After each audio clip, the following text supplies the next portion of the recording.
कैसा है दिल्ली की पॉलिटिक्स का हाल? Who would know better than Kejriwal?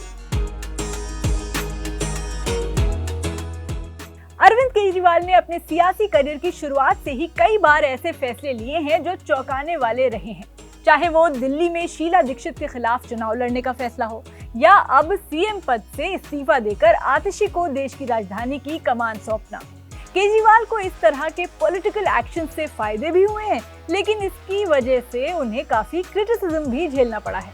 तो वीडियो में बात करेंगे उनके ऐसे ही कुछ फैसलों की जो सियासत से लेकर आम जनता और मीडिया में टॉपिक ऑफ डिस्कशन रहे हैं। मेरा नाम है हरीम और आप देख रहे हैं स्विच। बीजेपी की औकात नहीं है शीला दीक्षित को हराने की। दिल्ली के अंदर एक ही पार्टी शीला दीक्षित को हरा सकती है, आम आदमी पार्टी। इनमें सबसे पहला है शीला दीक्षित को विधानसभा चुनाव में सीधी चुनौती देने का फैसला। ये बात है साल 2013 की। नवंबर 2013 में दिल्ली में विधानसभा चुनाव होने वाले थे। अरविंद केजरीवाल भ्रष्टाचार के खिलाफ लड़ाई के साथ अपना पॉलिटिकल सफर शुरू कर चुके थे। जून 2013 में आम आदमी पार्टी ने ट्वीट किया कि नवंबर में होने वाले चुनाव के दौरान शीला दीक्षित जिस विधानसभा सीट से नामांकन दाखिल करेंगी, केजरीवाल भी वहीं से चुनाव लड़ेंगे। दिल्ली की सीएम शीला दीक्षित उस वक्त नई दिल्ली विधानसभा सीट से विधायक थी। नई दिल्ली सीट से शीला दीक्षित के खिलाफ खड़े हुए केजरीवाल ने इतिहास रच दिया।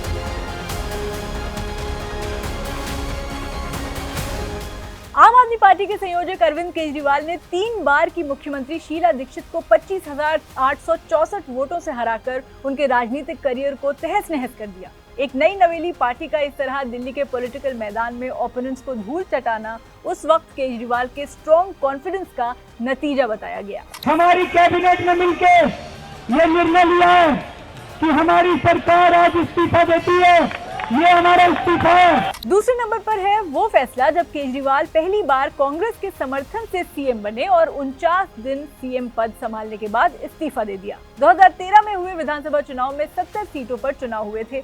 8 दिसंबर 2013 को नतीजे आए। इनमें बीजेपी 32 सीटों के साथ सबसे बड़ी पार्टी बनकर उभरी, हालांकि उसे बहुमत नहीं मिली। आम आदमी पार्टी को 28 और कांग्रेस को 8 सीटें मिली। कांग्रेस के समर्थन से अरविंद केजरीवाल ने सरकार बनाई। ये फैसला इसलिए भी चौंकाने वाला था क्योंकि केजरीवाल की सियासत की नींव में कांग्रेस का विरोध था।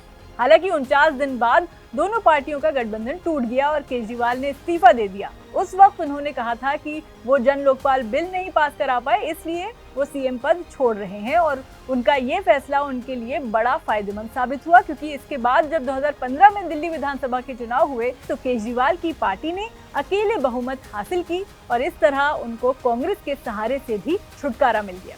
केजरीवाल का तीसरा चौंकाने वाला फैसला था जब उन्होंने वाराणसी से नरेंद्र मोदी के खिलाफ चुनाव लड़ा। अरविंद केजरीवाल का सियासी सफर साल 2012 में शुरू हुआ था और उन्होंने साल 2013 में पहली बार कोई चुनाव लड़ा था।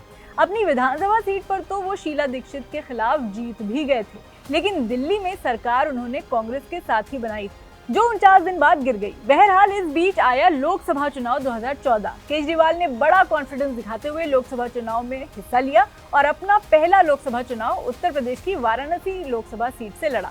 लेकिन इस चुनाव में उनके अगेंस्ट खड़े थे नरेंद्र मोदी, जो तब गुजरात के मुख्यमंत्री थे। ये नरेंद्र मोदी का भी पहला लोकसभा चुनाव था और वो भी वाराणसी सीट से उम्मीदवार थे। वैसे तो वाराणसी सीट पर बाहरी प्रत्याशी होने के बावजूद अरविंद केजरीवाल ने उस सीट पर बीजेपी कैंडिडेट नरेंद्र मोदी को कड़ी टक्कर दी और 2 लाख से ज्यादा वोट हासिल किए, लेकिन इस बार जीत के ज्यादा करीब नहीं पहुंच सके। वाराणसी से हार मिलने के बाद अरविंद केजरीवाल ने फिर कोई लोकसभा चुनाव नहीं लड़ा। उस वक्त भले ही ये एक हार थी, लेकिन ये फैसला भी उनको एक तजुर्बा और सीख दे गया। केजरीवाल के चौंकाने वाले फैसलों में अगले नंबर पर है उनका पार्टी के बड़े और पुराने चेहरों के बिना दिल्ली को संभालने का फैसला।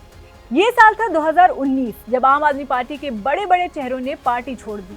अलका लांबा, आशीष खेतान, कुमार विश्वास, आशुतोष, कपिल मिश्रा, योगेंद्र यादव, प्रशांत भूषण, शाजिया इल्मी जैसे जाने माने चेहरों ने आम आदमी पार्टी को अलविदा कह दिया। किसी ने कांग्रेस की सदस्यता ले ली, किसी ने बीजेपी की, किसी ने अपनी अलग पार्टी बना ली तो किसी ने राजनीति ही छोड़ दी।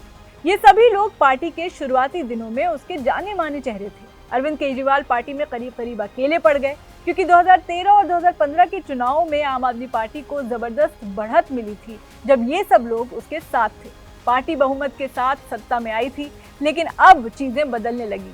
ऐसे में कहा जाने लगा कि पार्टी पहले की तुलना में कमजोर हुई है और अरविंद केजरीवाल के सामने वो सब कुछ अकेले करने की चुनौती है जो पिछले चुनावों में कई लोग मिलकर कर रहे थे। लेकिन केजरीवाल ने गिव अप नहीं किया और पॉलिटिकल सफर में गिने चुने लोगों के साथ ही आगे बढ़ने का फैसला लिया और आज दिल्ली की पॉलिटिक्स ही नहीं, देश की पॉलिटिक्स के भी बड़े चेहरे बने हुए हैं।